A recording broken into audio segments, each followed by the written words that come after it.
Thank you so much, Cedric. So if we can turn to pages 20 and 21 for criterion number 5, this is employment or volunteer opportunities. This criterion is to encourage employment or volunteer opportunities for residents to take part in the project. As seen in the rubric at the bottom of the page, the goal to obtain a maximum of 5 points is to involve at least 20 residents from disadvantaged communities.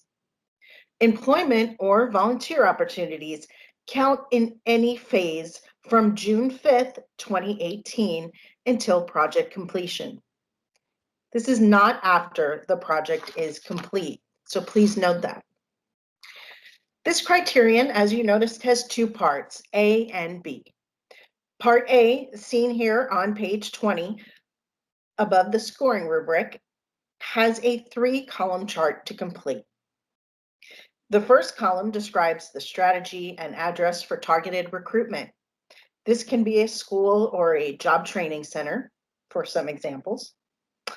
The second column is a description of the volunteer or employment opportunity, such as planting trees or trail building or training provided by contractors with the project.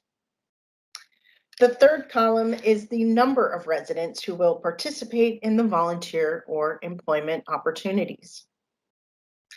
As shown in the scoring rubric below, points are gained by the number of residents who will participate and when the recruitment strategy targets residents from disadvantaged communities. Again, your goal is to involve at least 20 residents in your project to gain maximum points. Now we're going to take a look at page 56 for technical assistance. And this includes examples of meaningful opportunities at the bottom of page 56 and the top of page 57.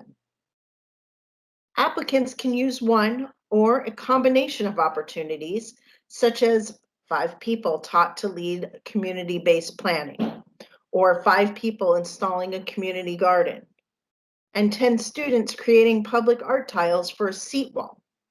And just like that, you've reached involvement for 20 residents. Now let's turn back to page 21, where we will review Part B of Criterion 5. Now, Part B involves contacting both the California Conservation Corps and the California Association of Local Conservation Corps. And this is to discuss feasibility. A link to their consultation form is on this program's website under the technical assistance. As you can see above the scoring rubric, there is also a 4-column chart to complete. This includes feasibility, agreed upon services, cost, and an explanation for declined services offered by the Corps. And that's if it's applicable there. I will now direct your attention to the scoring rubric, which is at the bottom of page 21. Let's take a look at that. So if the Corps consultation process is followed and they determine it is feasible to work on the project and the applicant agrees, full points will be awarded. If the Corps determines the project is not feasible, the applicant will still receive full points just for going through that consultation process. However, if the Corps agrees to work on the project, but the applicant declines, 0 points will be awarded. So make note of that. Now let's go ahead and turn to page 57 for a little more guidance on this. So on page 57, you'll see in bold at the bottom of the page that you will want to start this process early. And right there in the bold, it is recommended that consultation begin more than 1 month prior to the application deadline. So we recommend completing this no later than October.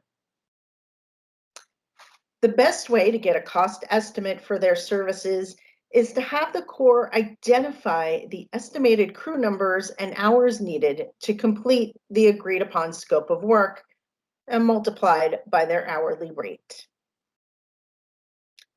Now let's turn to page 22 and we'll go over criterion number 6, partnerships, or committed funding.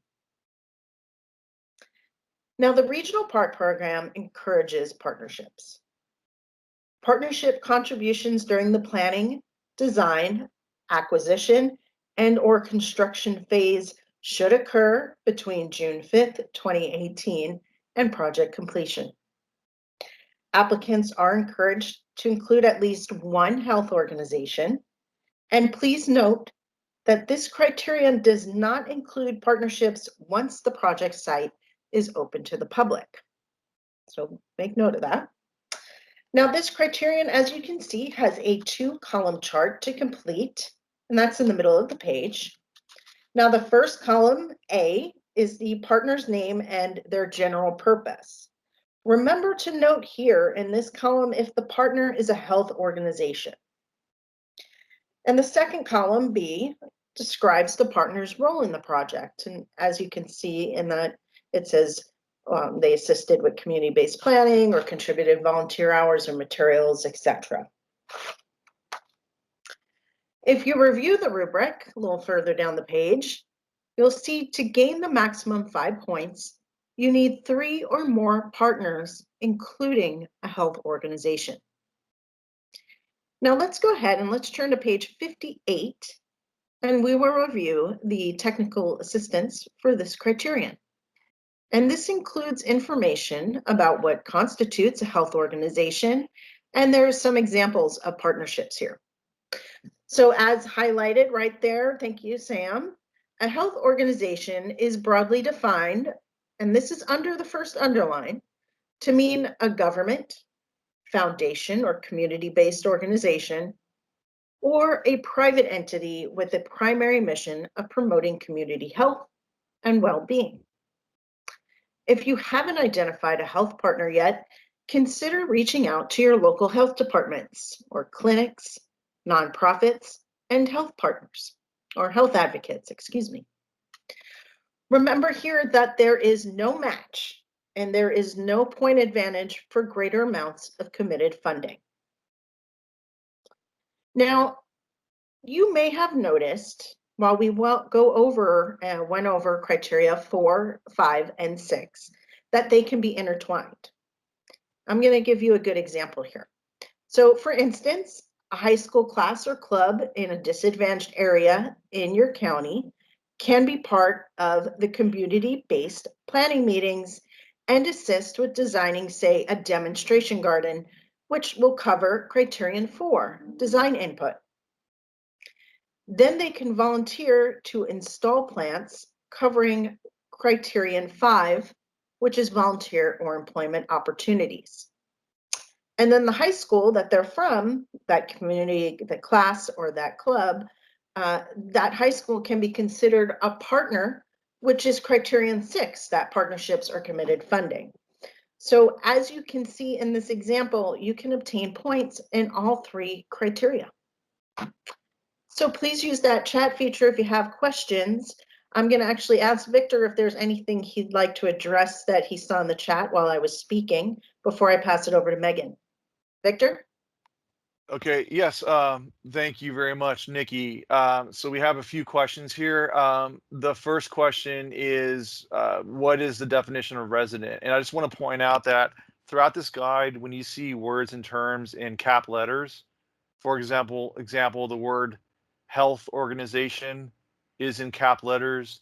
The word partnerships is also in cap. Residents, that means it is defined in the back of the guide. So for this program, residents is defined as a population living within a 20-mile radius or county-wide area of the regional park. The second question is a gym owner a health organization? Is a fitness trainer a health organization? So I'll start off by answering that the definition of health organization is very broad.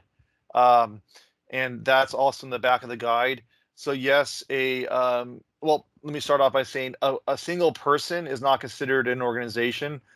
So like a gym owner as a person, that owner could be representing the gym. And so perhaps they have some engagement they can offer from a health gym perspective.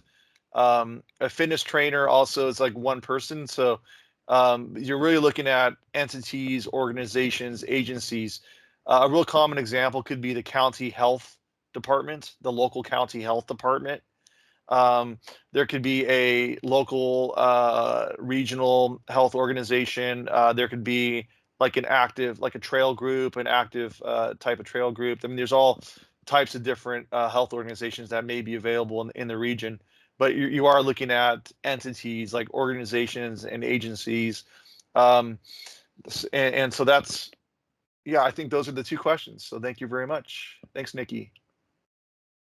Great. Thank you so much, Victor. And I actually said Natalie, but I said Megan, but I meant Natalie. So Natalie, there you go.